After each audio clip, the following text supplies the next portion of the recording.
रणरागिणी हा शब्द तंतोतंत लागू पडावा असे एक व्यक्तिमत्व श्रीगोंदा शहराला लाभले होते. त्या जिल्हा लोकल बोर्डावर सदस्य होत्या. त्या श्रीगोंदा पंचायत समितीच्या देखील सदस्य होत्या. त्या ग्रामपंचायत सदस्य होत्या. त्या श्रीगोंद्याच्या सरपंच देखील होत्या. त्या पहिल्या महिला सरपंच होत्या. नाव आहे रुक्मिणीबाई विठ्ठलराव मोटे पाटील. श्रीगोंद्याचे माजी नगरसेवक गोपाळराव मोटे पाटील यांच्या त्या मातुश्री. त्या श्रीगोंद्याच्या सरपंच झाल्या तो काळ होता 1955 नंतरचा. महिलांना ज्या काळात घरातून बाहेर पडणे दुरापास्त असे, तेव्हाच्या काळात त्या राजकारणात अनेक पदे भूषवित उभ्या होत्या. एका अर्थानं त्या सामाजिक क्रांतीची मशाल घेऊन उभ्या होत्या. भावी पिढ्यांना प्रगतीचा, परिवर्तनाचा संदेश जणू त्या देत होत्या. 21व्या शतकात आपण महिला सक्षमीकरणाच्या गोष्टी करतो. ज्यावेळी महिलांना चूल अन मूल या पलीकडचे विश्व माहीत नव्हते, तेव्हा रुक्मिणीबाई या परिवर्तनाच्या दीपस्तंभ बनून उभ्या होत्या.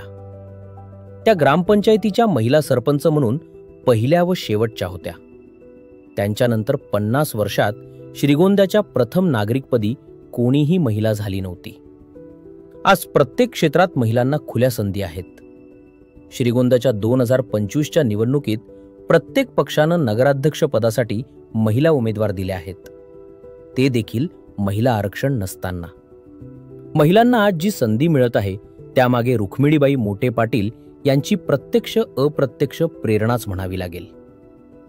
21व्या शतकाच्या प्रारंभी श्रीगोंद्याच्या राजकारणात महिला नगराध्यक्ष झाल्या, पंचायत समिती सभापती झाल्या. कदाचित उद्या एखादी महिला आमदार होईल, मंत्री होईल. जेव्हा तालुक्यातील महिला सक्षमीकरणाचा इतिहास लिहिला जाईल, तेव्हा सर्वात पहिले नाव रुक्मिणीबाई मोटे पाटील यांचे घ्यावे लागेल. त्यांचे आणखी एक वैशिष्ट्य म्हणजे त्या पंचायत समिती सदस्य असताना तेव्हा श्रीगोंदा पंचायत समितीचे प्रशासकीय सभापती म्हणून काही महिने पद्मभूषण बाळासाहेब विखे पाटील हे सभापती होते. रुक्मिणीबाई मोटे यांचा करारी स्वभाव श्री विखे यांना चांगलाच परिचित होता. ते त्यांना वहिनीसाहेब म्हणून हाक मारत. विखे पाटील व मोटे पाटील कुटुंबाचं हे ऋणानुबंध आजही कायम आहे.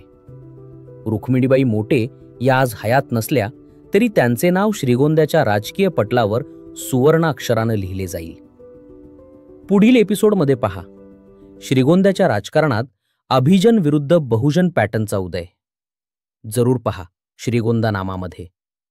जय हिंद, जय महाराष्ट्र.